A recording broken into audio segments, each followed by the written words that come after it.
साधारणतः रस्ते जर आपण पाहिले तर प्रत्येक रस्त्यावर आपल्याला खड्डे आहेत असं पाहायला मिळतं आणि म्हणून सरकार कंत्राटदारांकडनं रस्ते जे विकसित करून घेतं तर ते रस्ते जे आहेत ते खड्डे विना रस्ते हे का आपल्याला विकसित करता येऊ शकत नाहीत याकडे देखील आपण लक्ष दिलं पाहिजे अध्यक्ष महोदय। आणि म्हणून निविदा प्रक्रिया ज्या आहेत त्याच्यामध्ये पारदर्शकता आणली पाहिजे आणि चांगले कंत्राटदार याच्यामध्ये त्यांना हे काम दिलं पाहिजे। आणि मला असं वाटतं की या निविदा ज्या आहेत या निविदा सुद्धा अनेक ठिकाणी आपण अध्यक्ष महोदय आपण हे ऐकतो की आता हे निविदा सगळ्यांच्या क्लब करण्याचा प्रयत्न देखील अध्यक्ष महोदय होतो। निविदा क्लब करणं हे आपल्याला कल्पना आहे की सार्वजनिक बांधकाम विभागामध्ये डिफेक्ट लायबिलिटी पिरियड आहे। एखादं काम केल्यानंतर 5 वर्ष किमान ते काम चांगलं असलं पाहिजे अशी संकल्पना सरकारनं मांडलेली आहे। पण त्याच्यामध्ये देखील कामं ही अध्यक्ष महोदय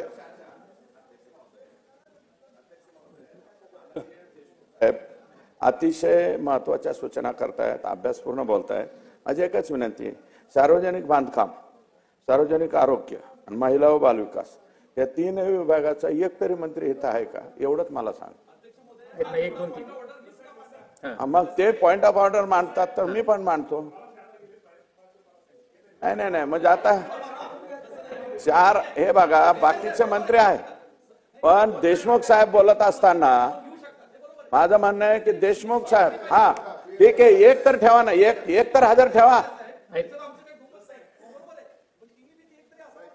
सन्माननीय अध्यक्ष महाराज, माननीय सार्वजनिक बांधकाम मंत्री महोदय आतापर्यंत बसलेले होते। आताच 5 मिनिटापूर्वी ते बाहेर गेलेत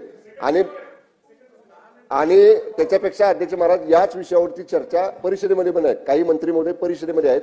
आता आम्ही आहे, सरनाईक साहेब आहेत, भरणे मामा आहेत, कदम साहेब आहेत, आम्ही बसून ते मुद्दे लिहून घेतोय आणि सन्माननीय सदस्यांना रिप्लाय मध्ये त्यांनी जे मुद्दे उपस्थित केलेत त्याचा सगळ्या प्रश्नांची उत्तरे रिप्लाय मध्ये दिली जातील। देशमुख साहेब, सुरेश धसजींनी जो मुद्दा उपस्थित केलेला आहे अध्यक्ष महाराज, आपलं जे बिझनेस असतं अध्यक्ष महाराज, आपला जो बिझनेस असतो या बिझनेसचं काही महत्व आहे की नाही अध्यक्ष महाराज? मागण्या आहेत अध्यक्ष महाराज, त्या विभागाच्या मागण्या आहेत।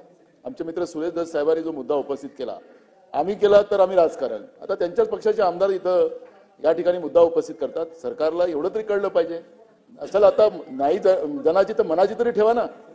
आणि महाराज तुमच्याकडून आमच्या अपेक्षा नाही, शंभूराजे तुम्ही आमचे चांगले मित्र आहात, ते महसूल मंत्री आहेत, त्यांचं नाही आहे। देशमुख साहेब बोला, ऐका की ऐका हो,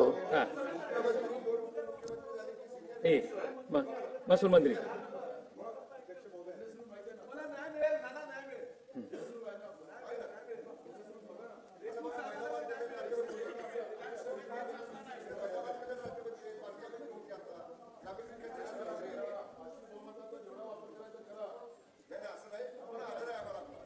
अध्यक्ष महोदय, मी सन्माननीय विधानसभा सदस्य सुरेश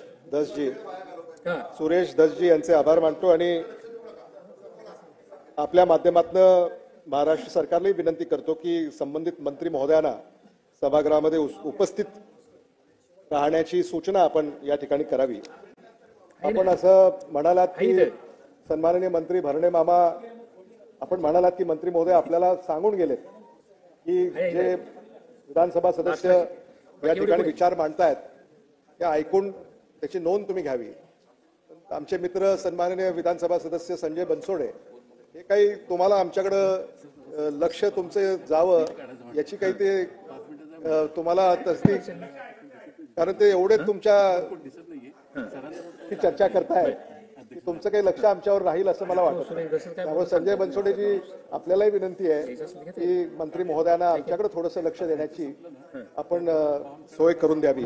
अध्यक्ष महोदय, मी हे म्हणत होतो की सार्वजनिक बांधकाम विभागाअंतर्गत ज्या